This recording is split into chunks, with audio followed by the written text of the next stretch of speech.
another Kray video, please subscribe to our YouTube channel so you don't miss any videos. And for people really interested in the Krays, check out our private Facebook group, Krays Crime Lords of London. A direct link for the group is in the YouTube description section. We're a friendly and moderated group which has been running since January 2018. Come and give us a try sometime.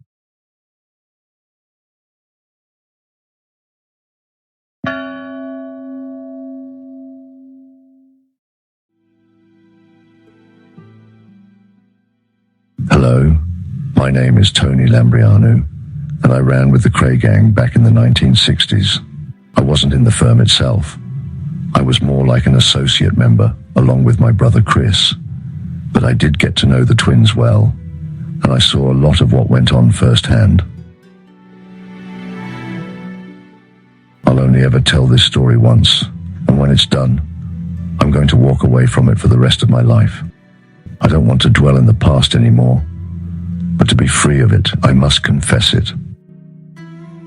I once made a promise to a remarkable woman, my probation officer, Mrs. Jean Heath, that I would someday tell of my experiences as a professional criminal and as an associate member of the notorious Kray firm. Mrs. Heath has since died, and I owe it to her, my loved ones, and myself to offer this true account of a career which grew out of violence, flourished on fear, and culminated in murder, and ended in prison.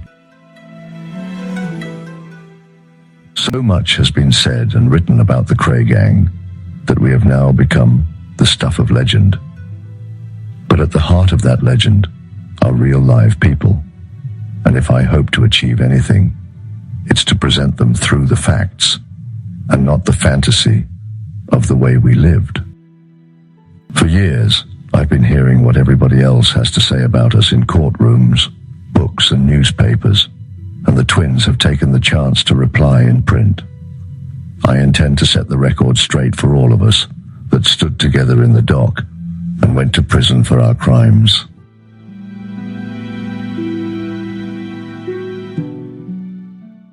One night, someone threw a bottle in one of the clubs, and it hit my brother Chris on the head. The person who chucked it didn't realize at the time who the bottle had struck. He did later. From what I understand, he immediately left Birmingham and went to live in Canada. Fear is one thing, but continuing to command it is another. You must be known to be capable of carrying out whatever you threaten. We were known and seen to be more than capable of it. The customers at a Birmingham casino diner called the Ambassadors could vouch for that, as well as the 6 bouncers on the door. At the time, I was using a brand new American Mustang car, which I'd acquired through a long firm, while Chris was driving a Ford Galaxy 500. We pulled up in the driveway of the Ambassadors in these cars. Chris and I got out and marched into the building, straight past the bouncers in their dinner suits. We were looking for someone. In front of a whole crowd of people, we dragged the man we wanted out of there. No one did a thing. We gave him a right thumping there and then. We'd supplied him with money for gambling, and he'd tried to have us over. It wasn't the first time someone had tried this, although it was unusual. For the most part, we made a killing from gambling, financing the games, and then taking our percentages. One man, however, took a £500 loan from us on the understanding we'd see him 3 days later in the Albany Hotel in the middle of Birmingham. Up there, we always used to have our meets in hotel bars, never in pubs, but he didn't turn up. We then heard that this man, Graham, had won a large amount of money. We always had one of the girls in the casinos straightened out, giving her money to tell us what was going on. He'd obviously done a runner.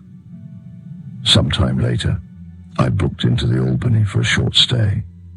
I came out of my room one day, and there in the foyer was Graham with a girl. He didn't see me. I discovered he was in the next room to me, and I immediately informed my brother. Up came Chris. We knocked on the door. The girl opened it, and we burst in. Chris ripped the television off the stand it was sitting on and threw it at Graham. Then we gave him a pistol whipping. We confiscated the money he owed us, which was more or less all he had in cash in the room, and told him to leave Birmingham and never come back. He went abroad. It wasn't as though we were picking on an innocent person. If people like Graham approached us, they knew we were criminals, and they knew the rules. If they broke those rules, they knew what to expect, and they couldn't go to the law for sympathy. Our attitude was either they paid us or we paid them. Everybody accepted that from the beginning. So 9 times out of 10, violence was never necessary. But if anybody was stupid enough to try and take a liberty, we would stop it automatically, even if some of what we had to do was unpleasant.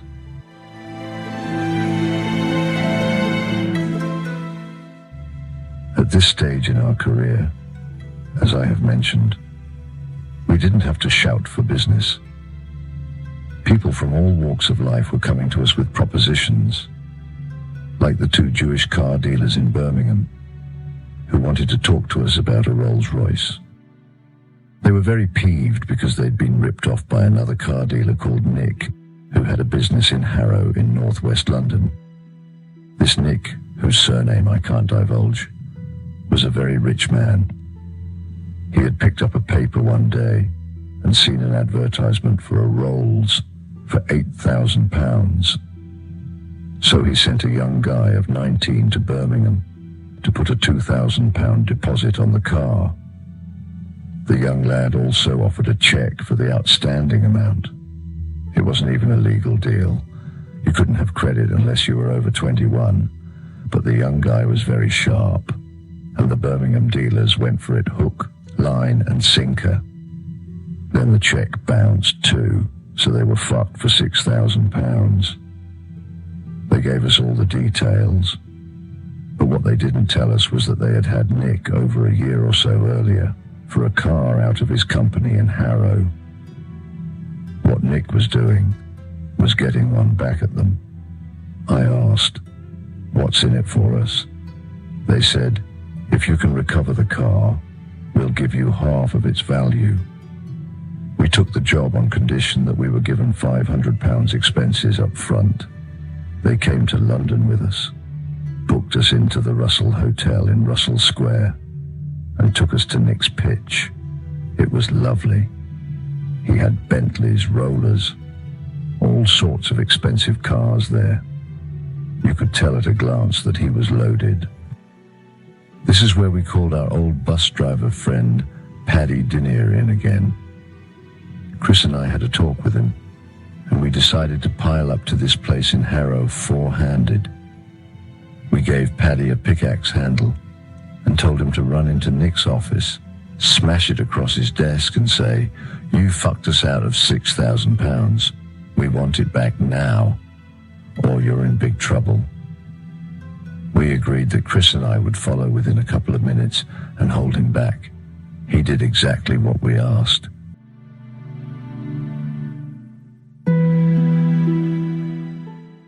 Chris and I went in, pulled Paddy away from Nick, who was on the floor in a terrible panic, and said, "We want the car, or we want the money." He was whimpering, "I'll give you anything you want, but don't hurt me." Then he asked, "Can I talk to you?" I said, "You can talk to us all day long, but we still want the car or the cash." He then gave us his side of it and told us about the Jewish car dealers having him over. "The car doesn't mean a thing to me," he said. "I just don't want them to have it. If you boys want to make a nice killing, I'll give you the value of the car, and I'll also give you a cheque, which the bank won't pay out, for you to give the Birmingham men." And he did. He gave us our money, and he wrote a cheque for £8,000, making a deliberate error so that it would not be paid. We went back to the dealers in Birmingham and told them we had the dough. I waved the cheque in front of their faces, put it away again and said, "You're not getting this until you give us our half of the money in cash." One of them came to the bank with me and paid over £4,000. Then I handed him the check, which he immediately put in his pocket. 5 days later, he realized he'd been had. So we made £12,000 plus expenses. Nick lost £8,000, and the Birmingham car dealers got burnt very badly, to the tune of £18,500.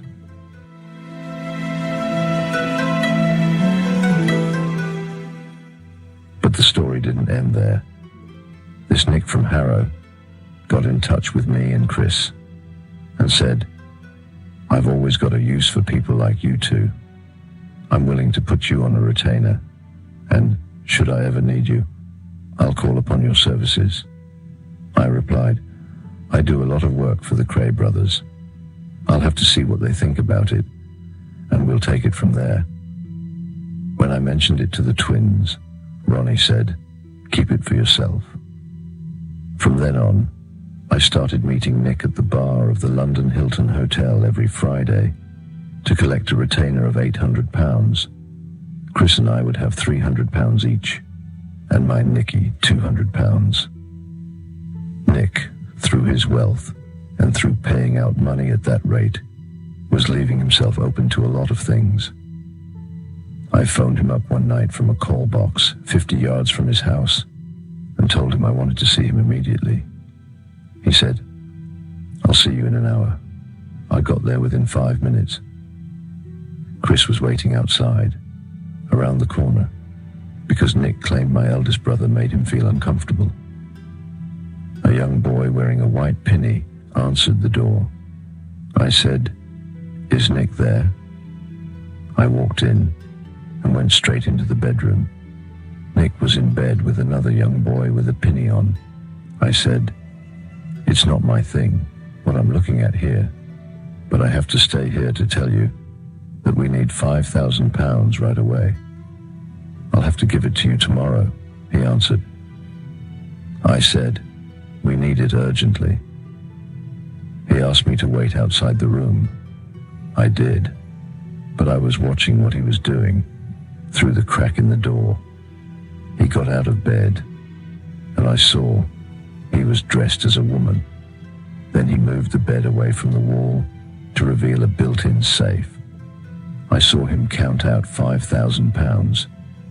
He called me in 5 minutes later, by which time he was back in bed. "Thanks for the cash," I said. "By the way, we'll see you again next week," and we upped his money to £1,000 a week. I was still drawing it 6 months after I was nicked for the McVitie murder. That's what a violent reputation can do for you. He knew we were connected. He knew he was being had over. He knew what we were up to. It was protection money. Protection he never even needed.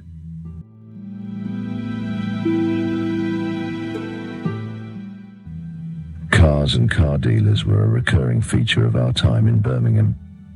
Another one who fell in love with the romantic idea of bringing criminals into his life was a man called Tony Hart, who acquired my Mustang and Chris's Galaxy 500 for us. Hart, an ex-club bouncer with the gift of the gab, was the proprietor of a garage and car wash company, which was virtually on its knees when he invited Chris in to help revive the business. I went to Walsall, just outside Birmingham, to meet him. He wanted to slaughter the garage, make a quick profit out of it, and then get rid of it. He asked me, what prison sentence would I get if I ran this as a long firm? Between 4 and 7, I replied. He was prepared to accept that, and he started ordering large amounts of goods. He wanted Chris and me to run the car wash firm, the legitimate end of his business, which was making a good profit.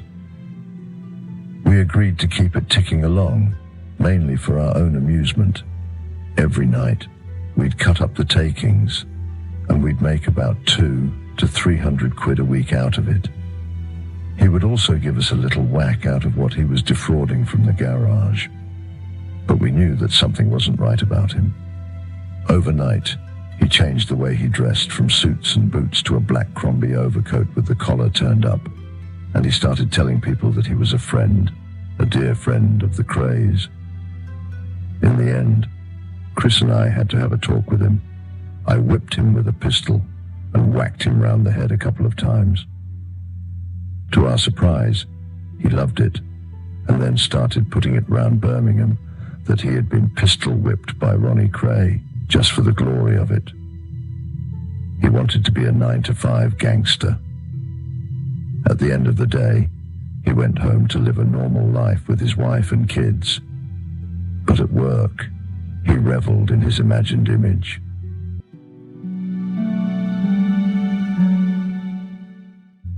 He even started to cultivate prison mannerisms. Long-term prisoners form certain habits.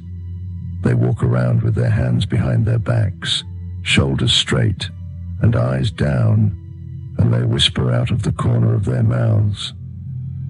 He began doing this around the garage forecourt. Chris said to me, he thinks he's on exercise. We were living like kings, though. We got Hart to book us into the Albany Hotel through the company, and we were still involved with the car wash when we got nicked with the twins.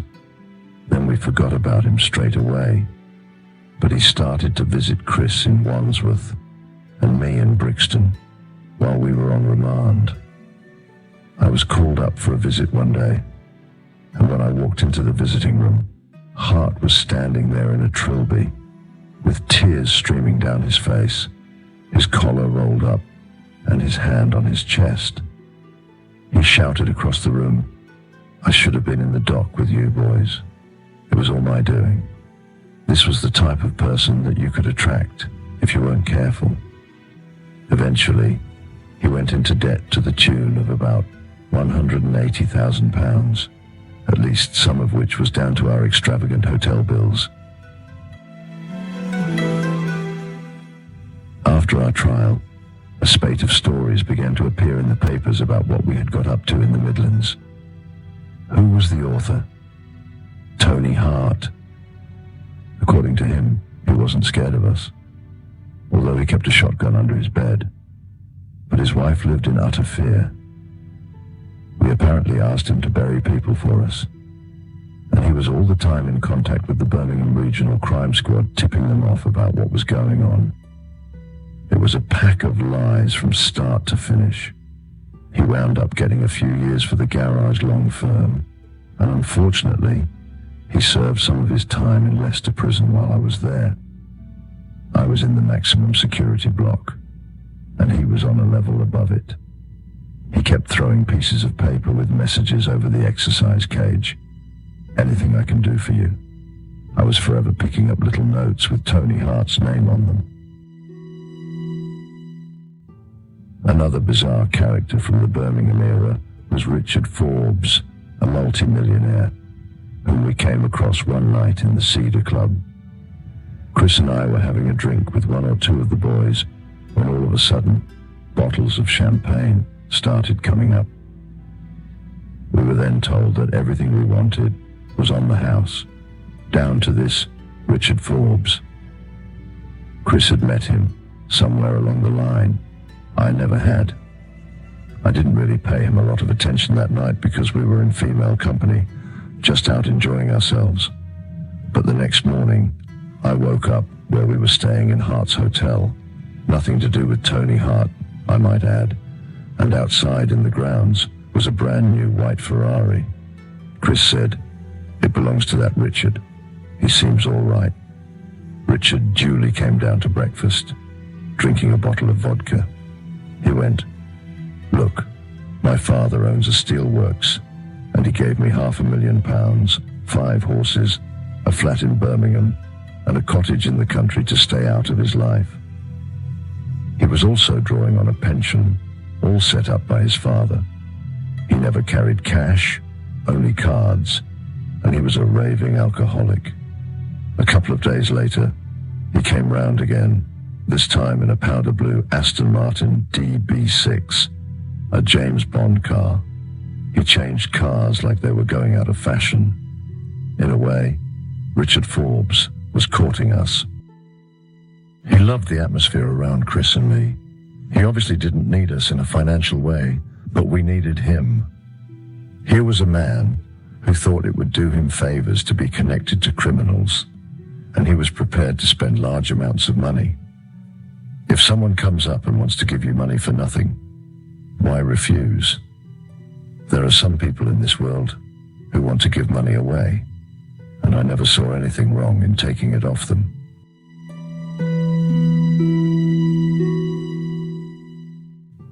One day, he turned up at the Albany in a new Jensen. He phoned me in my suite and asked if I would like to go riding. I agreed. I was wearing jeans, a shirt, a jacket, and ordinary shoes. He was dressed up like Prince Charles, with a topper, a red hunting jacket, breeches, and boots, and had a whip in his hand. What I found more fascinating, though, was the bottles of vodka sticking out of his pockets. We came out of the stable and were cantering along this road when he insisted on stopping at an off-license for yet another bottle of vodka. Needless to say, it wasn't long before he and his horse started disagreeing with each other. Sober or drunk, Richard Forbes would always insist to me and Chris, "If you want anything, just ask me for it." I always found, after entering into professional as opposed to amateur crime, that there was no such thing as a demand for money, except if it was owed, and I personally never uttered a direct threat in any of the situations I profited from. It was mainly a matter of persuasion. But Forbes, like many others, didn't need any persuasion. He was one of those people who wanted to be on the right side of us at all costs, for the glamour as much as anything else. He paid everything. He paid hotels. He wanted to buy us cars. We had him around us purely and simply to pick up the tabs.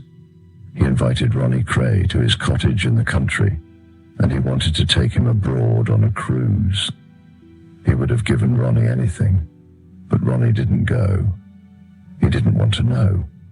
Ronnie was busy anyway, as I knew from my other life in London. That's all for this edition, my friends. I'd like to thank you all for listening to my story. I'll catch you again in the next one.